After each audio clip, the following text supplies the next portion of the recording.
here we are. This is Jelani Asar with the Unfunded Liabilities Monster. That is USUnfundedliabilities.wordpress.com. And today we have an interview with Jim Bacon. And Jim Bacon, he's been a lifelong journalist. He's a former publisher and editor-in-chief of Virginia Business Magazine. He's the former editor of the Generational Advisory newsletter, and he's the founder of Bacon's Rebellion public policy newsletter and blog. So he's got great ideas. He's got an excellent foundation of experience in this area, and particularly in the retirement crisis. And he has strong ideas on what we can do to change and what Americans do to prepare themselves, and what it means for everybody personally on an individual level. So, Jim, how are you? Hey, Jelani. It's great to be with you today. Yeah, good to have you, Jim. Good to have you. So, we'd just like to get into a little bit about yourself. How did you get into writing and develop such a strong history in public policy and expressing your views? Well, the story about me is not nearly as interesting as the story about the ideas that we're here to discuss. So I'll try to make this quick. All right. I've been a lifelong journalist, and I just love writing. And after working for Virginia Business Magazine, I saw the writing on the wall. I didn't think the magazine industry had a whole lot of a future ahead of it, so I made the transition into electronic newsletters and blogs and things like that, confident that the industry was moving in that direction. So Bacon's Rebellion is a public policy blog, and we focus mainly on public policy issues in the state of Virginia.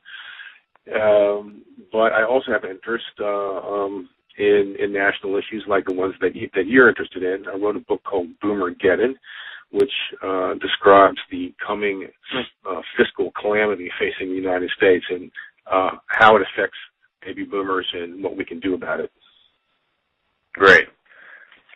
And could you give us a basic premise of Boomergeddon? Okay. Well, the basic premise is that government spending and revenues are totally out of whack, and spending is more or less out of control. We can argue all day long whether we're taxing enough. I personally think that we're probably taxing enough. Some Democrats think we need to tax more, but there's no question that our spending is out of whack. And we all know about the entitlements crisis looming, particularly as baby boomer generation reaches retirement age and starts swelling the numbers of people on Medicare, Social Security, Medicaid, and all the other entitlements. So we know that's coming. We've known that's been coming for a long, long time, and our political leadership has been unable to do anything about it. And I'm afraid in the years since I've written the book, my worst fears are coming true. I was not very optimistic that the people in Washington would be able to come to any kind of agreement on what to do.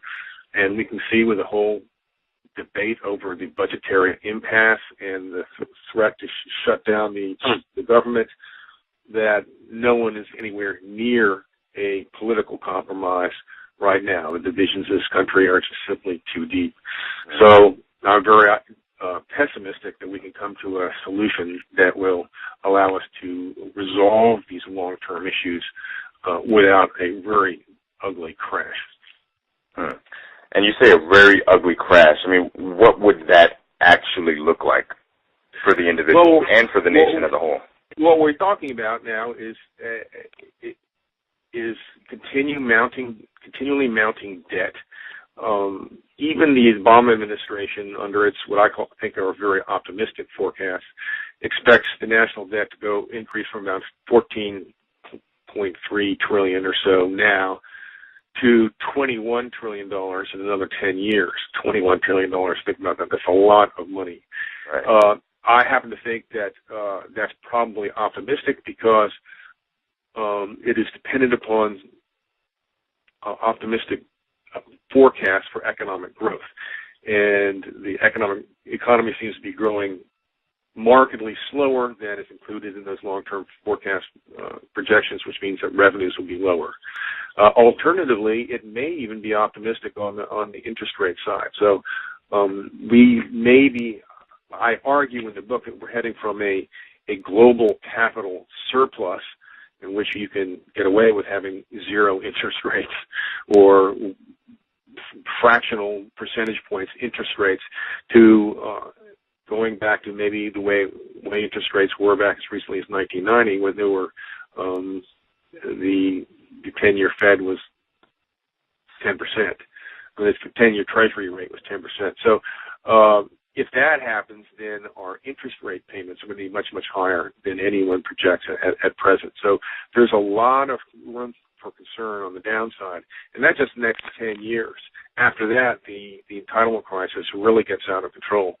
So we really are running out of time to fix this thing. And when we do, when the whole thing crashes, what it means is the federal government will no longer be able to borrow any more money, because once they default on their debt, once the interest payments are so high, and then they've got to the amount of money they have to reschedule is so huge, people are going to say, well, look, we don't want to lend you any more money. We don't think you can repay us. Right. So at that point in time, that's what I call Boomergeddon, that point in time. And so then the government will be able to spend no more than it brings in through taxes, which will be, say, in the range of roughly 60% of what it spends. So, 40% will have to be cut. So right now, we can't get Congress and the president to agree on cutting the equivalent of like 1 or 2% out of the budget next year. So you can imagine what it would be like if 40% of the spending had to be cut. So that will be calamitous for anybody and everybody who's connected to the federal government in any way. But then you also have to consider the federal government constitutes, our deficit spending, that portion which would evaporate and go poof, constitutes about 10% of the gross domestic product of the country. So that means we would also lose 10% of our economy overnight. Now, so then what we would combine is a fiscal crisis on top of an economic crisis. So I think it's going to look something like the Great Depression. Interesting. Huh. Something like the Great Depression, or maybe worse?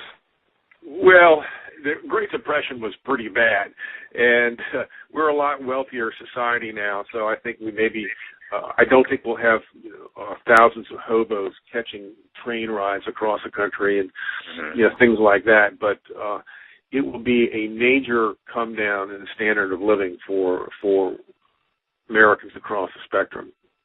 Across the socioeconomic spectrum. It's going to be really, really grim unless we can turn it around very soon.